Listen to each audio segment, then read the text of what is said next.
প্রথমেই নিয়ে নিলাম মসুরের ডাল। তো মসুরের ডালের সাথে দিয়ে দিলাম ২ টি টমেটো। আর দিয়ে দিচ্ছি রসুন বাটা, তারপরে দিয়ে দিলাম এখানে হলুদের গুঁড়া, মরিচের গুঁড়া আর ধনিয়ার গুঁড়া দিয়ে দিলাম। পেঁয়াজ, কাঁচামরিচ ফালি আর পরিমাণ মতো লবণ দিয়ে দিলাম।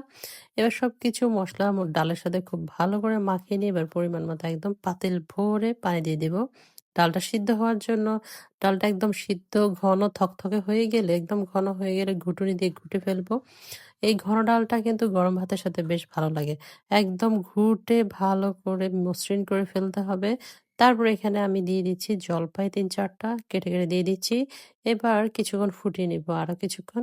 তারপর নামানোর আগে দিয়ে দিচ্ছি ফ্রেশ ধনিয়া পাতা একটু বেশি করেই দিয়ে দিব। তো ফ্রেশ ধনিয়া পাতা দিয়ে বাস এবার নামিয়ে ফেলবো। এবার অন্য চুলায় বসিয়ে দেব। এখানে ডালের মধ্যে ফোড়ন দিতে হবে। ফোড়নের মধ্যে দিয়েছি তেলটা গরম হয়ে আসলে রসুন কুচি, পেঁয়াজ কুচি আর দিয়ে দিচ্ছি পাঁচফোড়ন। তো দিয়ে এবার এটা লাল, লাল করে ভেজে তারপর ডালের মধ্যে দিয়ে দিব।